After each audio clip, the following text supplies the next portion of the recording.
All right, I think we are on air. So hello everyone who's watching. Thanks for stopping by, and also everyone in the future watching. I am Kristi, and I have my apartment, my flat back to all being all my own. My dad's visit is ended, so my more regular production schedule will be returning soon now that I have one less person in the house. And to kick that off, I am really pleased tonight, our time, to have Essence of Thought Peter on from we had him on the happy hour recently, and we were on Twitter and had a little exchange with Seth Andrews that had some interesting twists and turns, and I suggested we do a hangout on it. So before I start, to welcome to the show, do you want to kind of give your take on this before we start, and you'll give me a chance to get the screenshots right? Okay. Yeah, it was completely out of the. When I first sort of came to it, we had a bit of a comical, satirical take on things, which we'll get into in a second. And then I got sort of added into a much more serious conversation. I just put out my thoughts on the topic, and Seth did not take kindly to it at all. He seemed rather defensive about the fact that people discuss things in a thread that he started to discuss things. So, yeah. It was interesting. Yeah, and I didn't see, I think I might have not seen all of your interactions, so we'll have to check some of those out. But basically, the main topic here is Seth's idea of outrage culture and recreational outrage. And this idea that people are sort of purposefully becoming upset over things that aren't really worth getting upset over, or taking things the wrong way. So to start it out, I wanted to at least present what Seth has said on the topic himself. And to do that, I scoured back, I guess, through April, which is around the first time I heard him use this phrase, outrage, recreational outrage. He's used the phrase outrage brigade to describe those of us who had some problems with platforming a guy who said I wouldn't even rape you on Twitter, and had his followers tweet that at a member of parliament 600 times. He called that, an outrage brigade. And anyway, he likes the word outrage. So let's find out what his sort of take on this is. And I did try to honestly, find information and present what Seth said in his own words. So he's here in this tweet replying to another user who's writing, I fail to understand why Sam Harris is so misunderstood and attacked for positions he never held. Being reasonable in today's zeitgeist being reasonable is not in today's zeitgeist, to be sure. And Seth replies, I think the problem is multifold. 1, lack of charitable listening and listening in general. 2, eagerness to misunderstand or misrepresent. And 3, recreational outrage in the Twitterverse. Now, again, just to cite one more example of him using this phrase and the context in which he's using it. This is from back in January, so before I heard him use it, but he's talking about a talk given by Pinker, Dr. Pinker, and he's saying, recreational outrage and the impatience and ignorance that fuel knee-jerk indignation so often cheat people understanding and the truth. There's much to be outraged about in this crazy world, but there's also a lot of unnecessary escalation, assumption, maneuvering, and misinformation that we as skeptics must commit to seeing over, walking past, or if necessary, wading through. Not everything is an excuse to freak out, and not everyone tarred and feathered by a website or pundit is an enemy. And then he goes on to defend Pinker. So with that little setup, do you think that that's accurate to sort of, at least to me, I did the best I could to find what he meant by these phrases. And what do you take away from them? Then the general idea seems very appealing, but then there's a lot of vagueness in where the boundaries are. And of course, that's perfectly fine if you're willing to sort of discuss those boundaries at a later date. There can be outrage over ridiculous things. I remember the Szechuan sauce outrage, for example. That was the Rick and Morty fan thing. Yeah, that was agreed. Quite sickening. There is such a thing as being outraged for no just reason. The problem, of course, can be when Seth sees himself as sort of the arbiter who gets to decide what is and what isn't, and how people should respond. The problems start to come in a little bit there. But it seems like, people can read into it as they want. It's out there for them to find. you know, but just keeping to like the rules that he started with the example that we're about to go into, we see rule one broken immediately, you know, in the example that we're about to go on to. Yeah, I can pull those up so we can make The reference to lack of them. charitable listening and listening in general. The charitable listening is specifically important to this case. So if you want to go on to that, then we can Go discuss on to his why. tweet. Yeah, and I just want to say I agree with what you say, and I concur. I think there's when you start to lecture people on how to behave, then people have a framework with which to evaluate your own behavior Mm-hmm. because you've given it to them. And this is a very noble, lofty set of principles that Seth has laid out as the ones that he wants to espouse and has espoused. So when he doesn't practice them, yeah, I think it's fair to call him out. Yes. So let's start with the original tweet, I guess, by Leonard Dunham. I didn't actually know who they were until this. I'd heard of them, and I then found out where I'd heard of them before. I'd heard about them, I think it was 2016, where they'd made a statement about abortion. That was, you know, only passing knowledge of this person. They stated, I'd honestly rather fall into 1 million manholes than have one single dude tell me to watch my step. So what is she And, saying here? well, for me, I found instantly I saw two ways to read this. One, Dunham could be having a really, really bad day. He's just getting annoyed by being treated as incredibly fragile by everyone, you know, in ways that men aren't treated, for example. And so is just using Twitter as a way to vent, you know, in that moment. This is helping me sort of relieve some angst I've got because I just hate the way that I keep getting baby handled around everything, if you will. Or it could have been a well thought out satirical point, pointing out that, you know, on the same issue sort of thing. It could be read either way. It could be hyperbole, deliberate hyperbole, or it could just be venting. You know, those are the two ways that instantly just cropped up in my mind. And even if we ignore hyperbole for a second, being charitable, maybe Dunham is just having a bad day and is just venting, you know.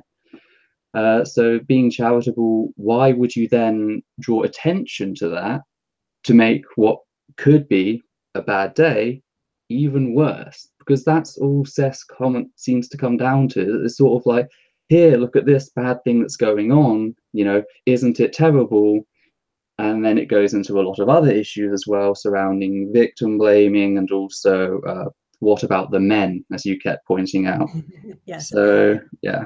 My take on it was she's basically saying, let me make my own mistakes.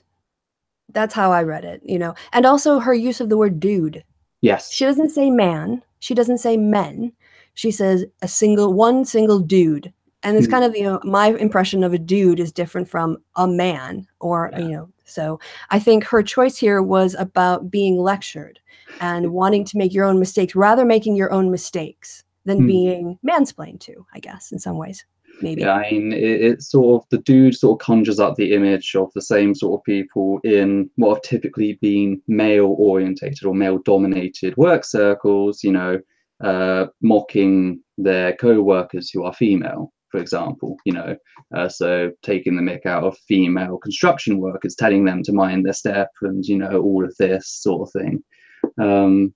It does sort of conjure up that image rather than just men in general. Right. So would you like to read, since I was doing the reading for Seth before, would you like to read his response and we'll break it down? Okay, sure.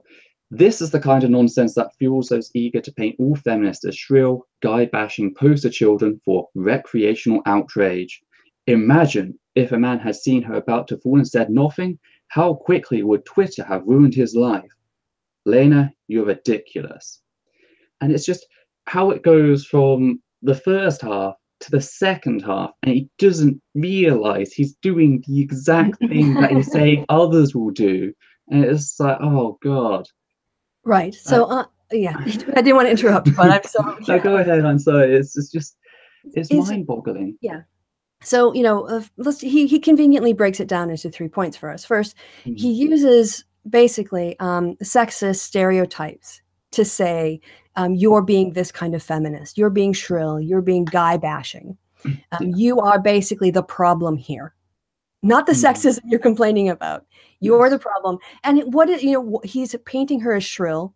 That is what is often used. It's just a text. You have no idea what the tone is, Mhm. but he assumes it's shrill.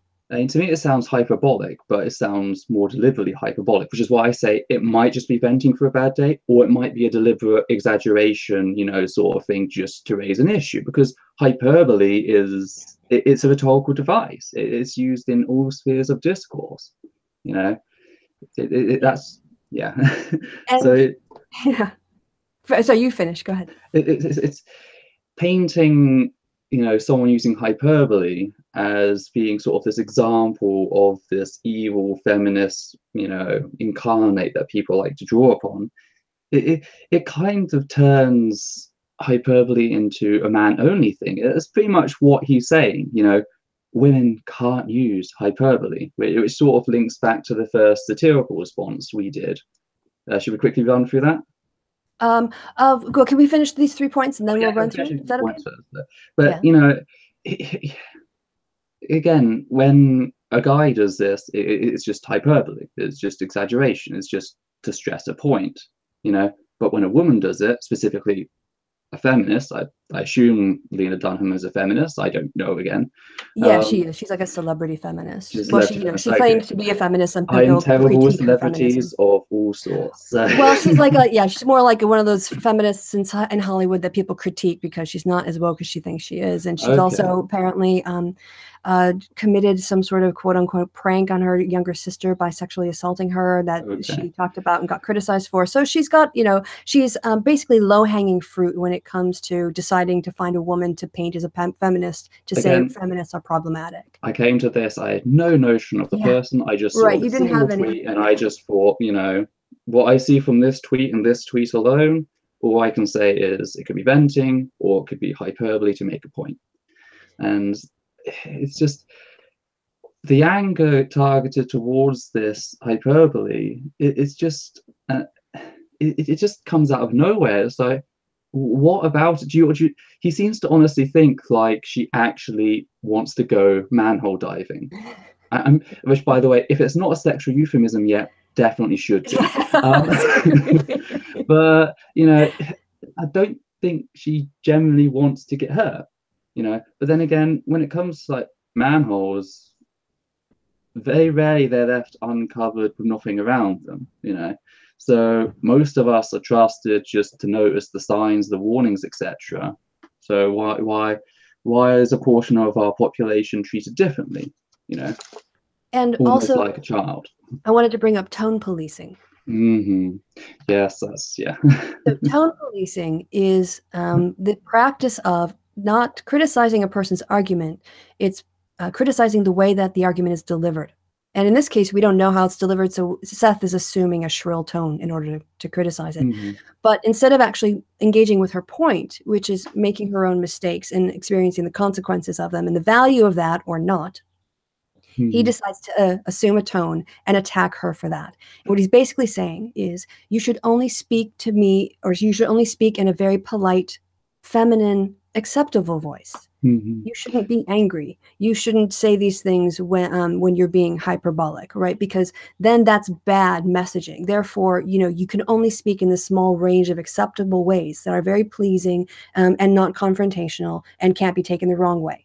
So what Seth's asking for is women to be submissive. Yeah. And Seth has a habit of doing this. This is not the first or last time we're going to be discussing this. First of all, he picks a tone that he wants to match the narrative that he's going to talk about, thrusting it upon someone based on text, which again doesn't tell you the tone of the person, and going after the tone as opposed to what's said. It seems to be a quite popular go-to for him. Oh, and when it came to the whole Mythos Milwaukee thing, he assumed that I was following Steve and Dan. And when it came to criticizing him on something else, he said that I had been led, astray by these people who sound bright and shiny but are really just full of anger or whatever crap. Oh, yes, because we all know women can't have their own opinions and things. They have to be led by a man. And I was, leading the charge on that. I mean, I acted independently. I don't know when Dan sent his email. I sent my email, and then I told Steve about it. And then I was curating his content that Seth saw. And that content was why he decided to disassociate himself from Mythicist Milwaukee's conference. Right? And so I was doing the activism. And yet it's the men that he treats like, oh, yes, she must just be following along. So, yeah, like you said, not the first time. But it won't be the last. Well, hopefully maybe someone will watch this and tell him and be, hey, Seth, maybe do this? So yeah, right. And then he switches it to what about the men's? It's like, first, of course we have the whole what about the men's, but then it's like the statement, how quickly would Twitter have ruined his life?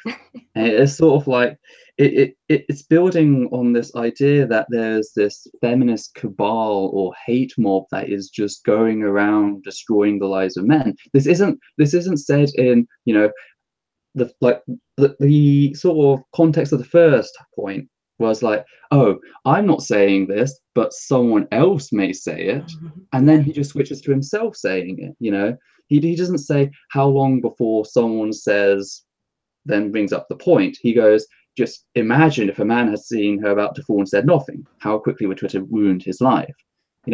That's sort of building on the narrative. That's not taking it apart. That's not doing something helpful in deconstructing this sort of perspective of Twitter and feminism on Twitter and other social media sites. That's just saying this happens. I mean, yeah, we have examples where people's consequences online have consequences offline, but we have that everywhere, and to link this to sort of just feminism and, oh, there's this hate mob going around that would have destroyed someone's life had they not said something.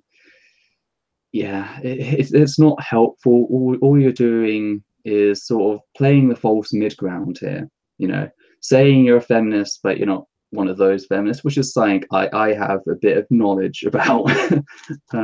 Yeah. And his last point could have been some advice. Lena, don't be so hyperbolic in your speech next time. Or maybe we just need to think before tweeting. Yes. Or the delete always exists. Yes, right? But no, what is he right? Lena, you're ridiculous. But yeah. No reason explained why. No dissection of the point. No charitable notice given. Just, oh yeah, should we go over those? Yeah, there was a lack of charitable listening. There was a definite eagerness to misunderstand because, again, I don't think Lena genuinely wanted to go manhole diving. And the third point, all Seth is doing, he saw this tweet. He could have just ignored it and thought, I'll just memorize it, maybe mention it without mentioning the person, or I could even do a tweet in which I give the general outline without linking the person, right? But instead of doing that, knowing that he has this massive audience, he decides to go out and guess what? He decides to rubberneck everybody, say, look over here at this thing. Isn't it terrible? Here, have my victim blaming. Recreational outrage in the Twitterverse. Yeah. It's like, free for free. He's broken each one of his own rules. It's like, it is pretty astounding how in 3 lines he, or in 3 not sort of single lines, but 3 sentences in that tweet that we've just read out, he actually managed to, point for point knock each of those out of the park. And it's just like, and it honestly, the general concept is good there. We should all be more charitable in our listening. We should try to understand to our best of our ability, and we can take the outrage act too far. But then just to ignore that, again, it's another case of, just like the hyperbole, a different rule for him to everyone else. He's allowed to preach down to the pew, but the moment someone in the pew speaks up about his own actions, his own transgressions, suddenly it's not the same.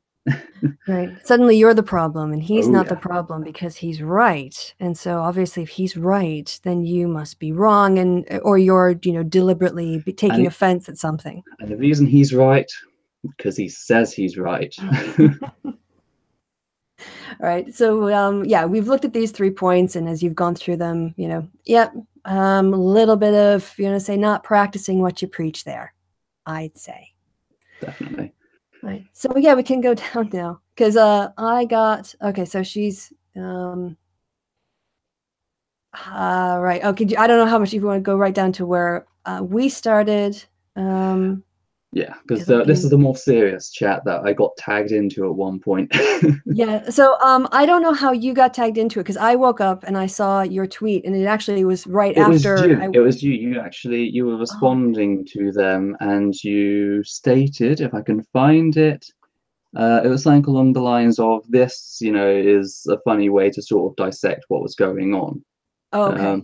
You linked the satirical post we made, Oh, right. Okay. Well, yeah. and Here, that's how I got linked in.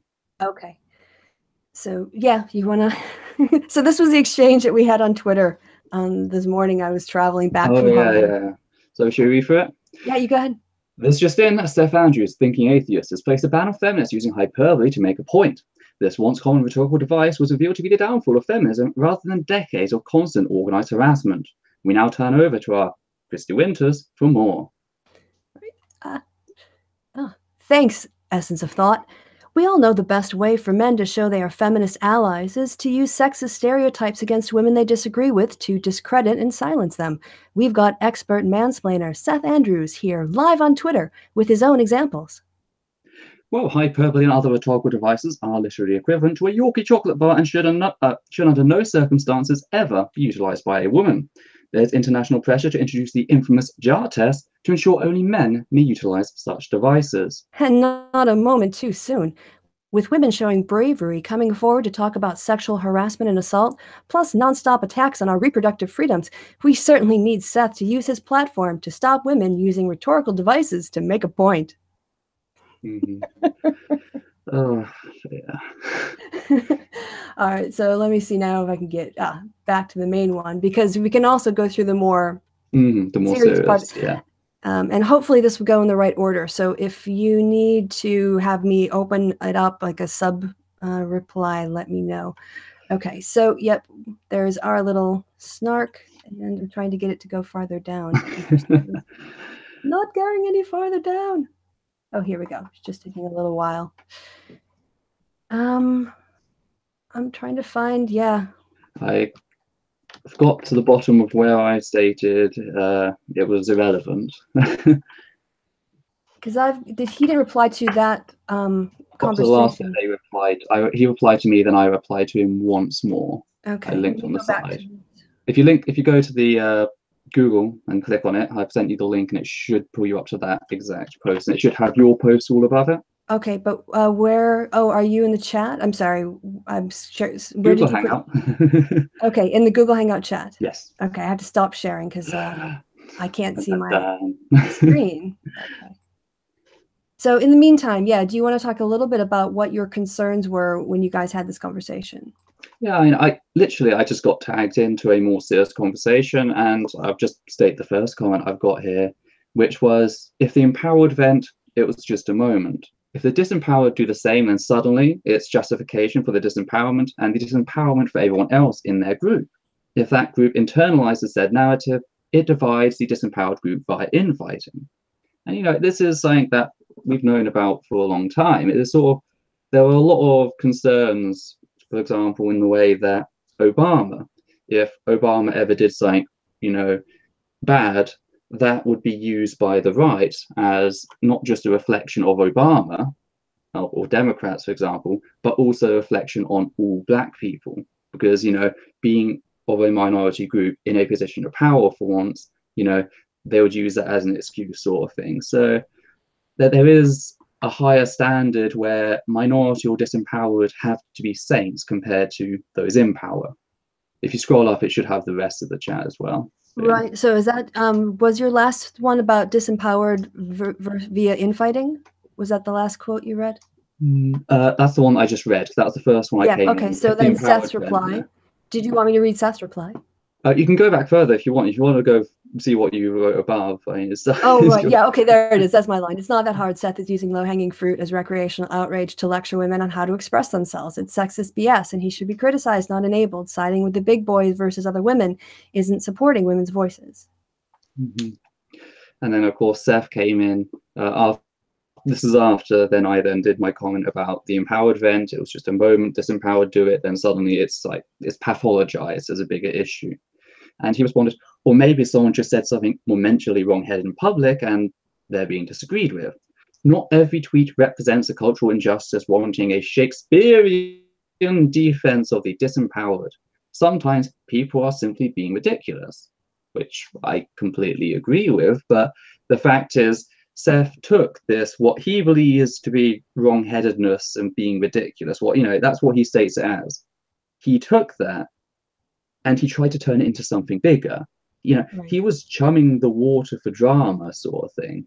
You know, our responses were not Shakespearean, they were not dramatic. I simply noted a very basic principle about, the double standard of the empowered versus the disempowered. And suddenly, apparently, that's the Shakespearean defense. I don't know why they made their original comment. So, yeah, and when he talks about not misrepresenting people, what did she say that was monumentally wrongheaded? You know what my standard for monumentally wrongheaded is? Donald Trump. Yeah, Donald Trump says monumentally wrongheaded things, right? Using a bit of hyperbole about, making your own mistakes rather than having someone explain things to you, or, a dude helping you out. It's not monumentally wrongheaded. And, and he's assuming she's being ridiculous. It's, yeah. It's also not because he's using hyperbole there with the whole Shakespearean defense. Yes. Like, he literally uses hyperbole in critiquing someone about hyperbole, saying hyperbole is wrong-headed. It's like, yeah, like, a man being destroyed by Twitter because he let someone fall into a manhole. That's not hyperbole. It's just. I explain this with quite simply, and using that moment of venting to effectively go, look over here, this is why you're treated like shit, is an incredibly vile thing to do. Venting in a hyperbolic manner is not a justification for organized harassment and should not be used as a distraction tactic. And can I just say, thank you. Thank you. Thank you. That was exactly the right thing to say. It was such a cogent point. You were so on point. And nowhere was I attacking Seth. I was taking issue with what they were doing, which, if you go back to their own rules, they should also be taking issue with what they're doing. And all he could respond with was #drama. This sort of like started getting to me. The Shakespearean defense, the drama, and then later on he goes on about frothing. It seems like he's trying to bait me more, and or he's doing what noted earlier. He's assuming the tone of my voice. I was quite calm whilst doing this. I was watching Death in Paradise. I was catching up on that. So this was just. When you end up doing it so often, you get used to doing it just casually. I was just explaining some basic things. So I just explained, no, Seth, ethics. I've seen this shit before with every conservative going, well, can LGBT plus people expect their rights when you see how they dress at pride parades? Or hell, closest to topic, how can you expect men not to rape if you dress like that? It's irrelevant. It is just tagging onto irrelevant factors to say, this is why this happens. Okay, it's not a justification. It doesn't stand as a justification at all. And of course, he just doesn't seem to understand the whole idea of a comparison, because he states, I attempted to relate your above statement to my original comment on Elena Dunham's post about men and manholes. It was like trying to staple jello to a Tasmanian devil. Have a nice froth and a good day. And what is your point here? That basically you're using the Twitter to say, hey, look at what ridiculous person this is, as you say, chumming the water, and he denies even doing it. Yeah, it's irrelevant factors, because he doesn't say some people will use this tweet in this way, and here is why using this tweet in this way is wrong. That would have been beneficial. Dismantle the narrative that a minority or a disempowered group has to be a saint 24/7 in order to be treated with respect and given their rights. Tone police all the time. Ask for it nicely. Ask for it quietly. Ask for it silently. Don't bother me. Don't bother my life. Don't make me pay attention to this. And then the irony is when they do that, that's still not good enough. We see this here with Seth right now. I was very calmly talking to him as an adult, as an equal. And every comment comes back with an attack of a Shakespearean defense, drama, have a nice froth. It is quite clear provocation or attempt at provocation. He's trying to get me to explode, and all I'm doing is just writing rather calmly the issues with what I saw.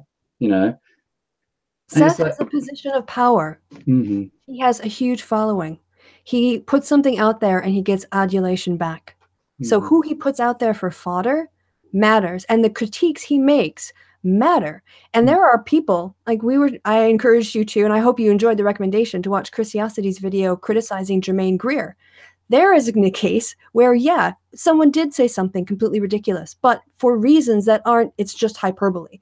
Her comments actually could have people end up being hurt. Like her attitudes toward rape are just ridiculous.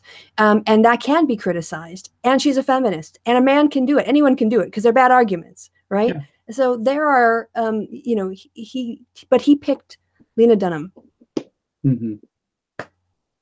for his fans to, scoff at. So do you want to finish off your other two comments? Yeah, I just finished up with, let's go get them off. Seth, I said a lot of things as a member of the LGBT plus community, some of it out of sheer frustration and anger, wrong-headedness, as you may term it. Other times, I've done it deliberately, such as when I told a Christian I suck every dick I see, if I so please. Either way, it was irrelevant to the fact that LGBT plus people face discrimination.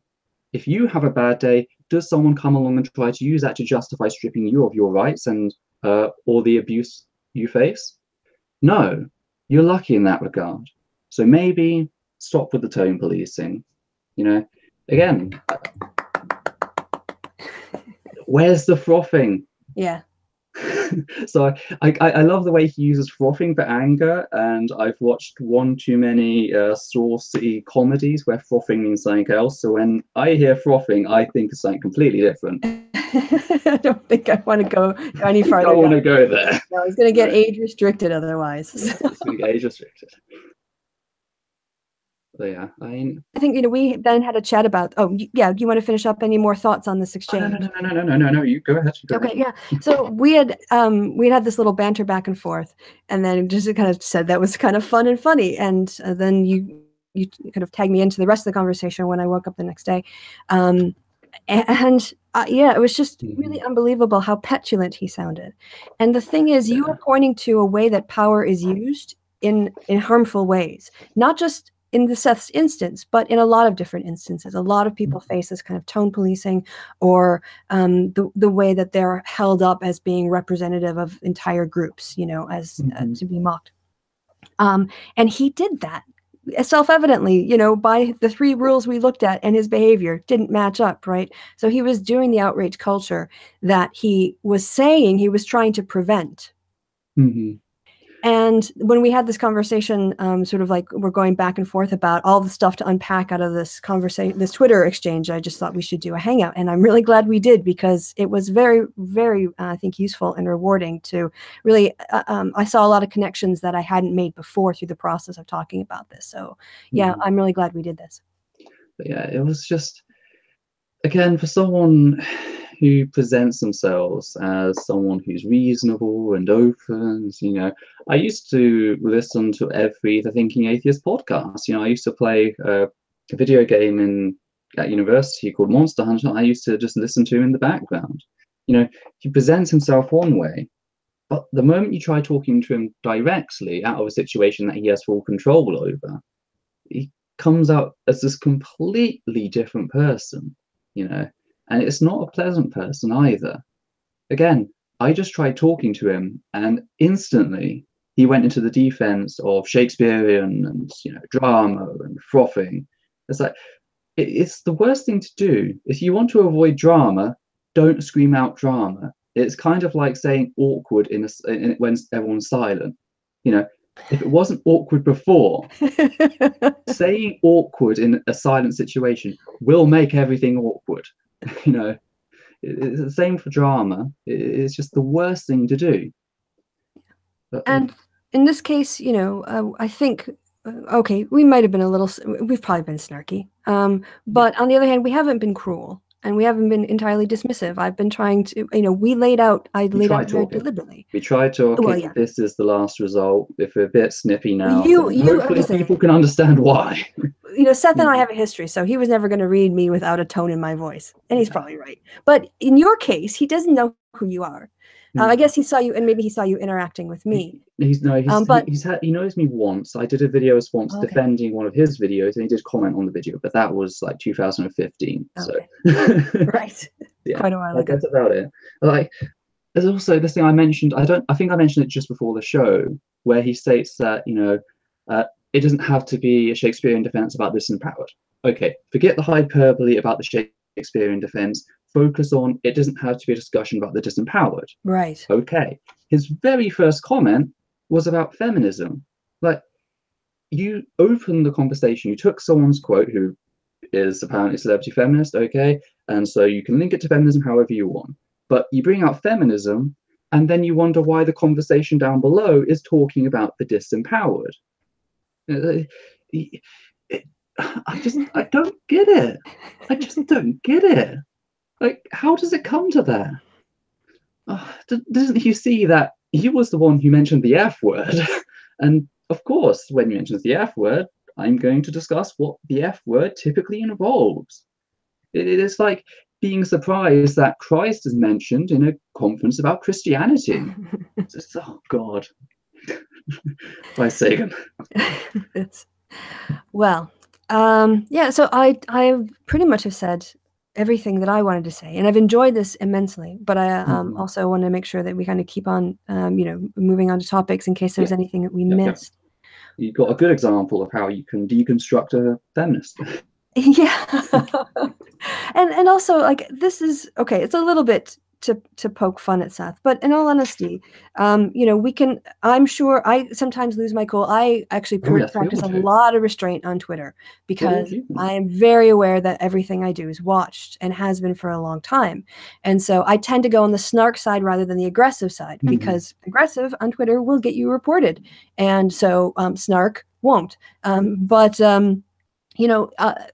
one way for me to actually be snarky is to be completely serious and treat somebody's arguments as if they're completely serious. So I was Mhm. Michael Rowlands tagged me into, or I saw him having a conversation about someone asserting that boys have penises and girls have vaginas, and we went down this rabbit hole of discussing observation and empiricism. And he said, well, why is it that we teach that people have 10 fingers if sometimes people have 12 fingers? I was like, Mhm. well, it is the case that we actually have 8 fingers and 2 thumbs. Yeah. And if you can't get that biology right, why should I believe you that boys have penises and girls have vaginas? Just saying, you know. So you can have fun banter back and forth and be serious, and also I think sometimes has fun with snark. But if you are going to quote tweet somebody like Seth Mhm. did for the amusement of your followers, And pretend like what is either hyperbole or venting. Again, I don't know what I think it is hyperbole. I'm banking on that, but Seth sees it probably as more venting. But to pretend it was super serious as well, right? It was so so wrong-headed, disingenuous. monumentally wrong-headed, apparently. Yeah, Mhm. and you know what? If you're just going to be a jerk and tell other people it's fine to be jerks and Twitter is a place for jerks, that's one thing. But then if you lay out a 3-point plan of how to behave in social media to prevent recreational outrage from being a thing, don't It's got engage in recreational outrage. like Jordan Peterson never lie. Oh, but I'm just going to keep lying about the C16 bill even after being corrected by legal experts, sort of thing. This is just if you're going to list rules that you apparently live by, you better live by them. Yes. Yeah. I Basically. can acknowledge that people have bad days. I, with mental health issues, I have, yeah, my user's experience can be quite varied depending on how my mental health is on the day, and I'm trying to improve in that. But, yeah, this just got to me. It's just like, here I am calmly talking to someone watching Death in Paradise, and it's just, what are they doing? Seriously, what? Anyway. So a bit of Twitter drama caught on YouTube. Oh yes. But I do hope that people watch it and learn something from it. I really do. I think I it mean, was I hope Seth learns from it. That's the main thing. that would You be know, wonderful. if he can just see that, yes, okay, he slipped up in this case, and then hopefully just I slip up a lot. Okay, I acknowledge that I slip up a lot, but then in the future when I start slipping up, I start becoming a little bit more aware about it, and I can cut it off and apologize a little earlier. You know, I'd love to see that sort of development. I'm not expecting Seth to bow down, to convert, to start wearing my merchandise or anything like that, but just see that what he wasn't doing wasn't charitable. It was clearly attempting to go out and misunderstand what was stated, and it was just chumming the water for drama. It was just to get traffic, and it's like to pretend more noble. It's just a case of the bigger you make yourself to be morally, the harder you fall when it comes up to you messing up, sort of thing. So, yeah. Yeah, and I would say, it was the case. I was very concerned about Seth's participation in Mythicist Milwaukee when Carl Benjamin was there, because he would be lending a legitimacy to that. And in the end, he withdrew based on activism I did to bring what Carl had said to his attention. And he never thanked me for that. But I'm glad he did what he did. And that was the important thing, not that he Mhm. thanked me. And this would be the case again. If people who watch Seth can kind of distill our points down and pass them on in a friendly way where he might be more receptive to them, and he changes his behavior as a consequence and doesn't engage in the kind of the recreational outrage that he seems to be so offended by on Twitter, he doesn't have to say, "Thank you, Kristi." That's fine. I would just prefer him not, sort of taking low-hanging fruit celebrity feminists and trying to lecture them on how to speak about their issues on Twitter. I expect my check in the mail. That Soros check. All right. Well, I think that's everything. This has been so much fun. I wish it could go on longer, but I think we've done enough of an analysis here. But Okay. thank you for being on. Oh, and you want to tell people a little bit Question. about what's the most recent video you did on your channel? And I think I have a link to your channel already in the description Most box. recent video, actually, I think it's a relevant one this time. That not including the mirrored one, because I recently mirrored anti-social media's video. Yeah. So not including that one. The one before that was anti-feminist thinks incredulity is an argument, I believe it is. I've just got to wait till it opens up the full title. But yeah, it was just this one guy going, he's had guys hit on him before and he's been able to get rid of them. How can women have this problem in letting a guy know that they're not interested? It's like, of course, we just had the Texas shooting at the time. And it's like, you do realize this has been in the news recently, and this isn't the first time that a shooter has, come about, or even a murder. It's not always a mass shooting. A lot of homicides are carried out by people who are rejected. So it's very dangerous, and it's just because this one guy can't understand how it could be dangerous to a woman. Therefore, it can't be dangerous. It's just a feminist myth used to destroy lives and all this sort of thing. So yeah. Usual stuff. People should go watch that and watch you break it down. Yeah. It's quite long, but it's referenced. I always reference my videos. So yes, and I am trying to get Kevin on for happy hour, either Friday or Saturday night. I very much want to do a special Kristi and Kevin's happy hour this week in Stupid Misogynists edition, because oh my gosh, has Twitter been blowing up with dumb people saying awful things about women.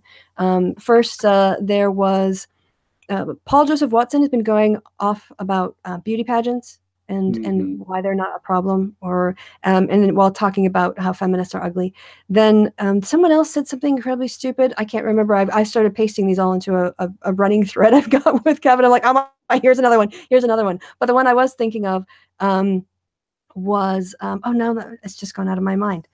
Candace Owens, dumb tweet going after the Me Too movement. Just wow. So I think maybe Black Pigeon Speak said something or something about women. So anyway, yeah, there's going to be hopefully a breakdown of those tweets and whatever the middle. I feel like Otto in A Fish Called Wanda. What was the middle part again? Can't remember the second tweet. But we're going to be doing that hopefully in the next couple days. So watch, I guess, Twitter or my Facebook page, because usually I give you guys no notice that a show is going to go live. So sorry about that, but that's my life right now. All right. So thanks again to my guest. At the channel, you can find Essence of Thought. And you guys, I guess all that's left to be said is that I've been Kristi. My guest has been awesome. Essence of Thought. Peter, thank you so much. Thank you, Adam. And you guys, of course, have been awesome. So goodbye from me and goodbye from Peter. Say goodbye, Peter. Take care. Or you can say goodbye, Kevin. I want to say goodbye, Kevin. Kevin didn't turn up. I'm disappointed. No Bye, love for Kevin. Bye, you guys.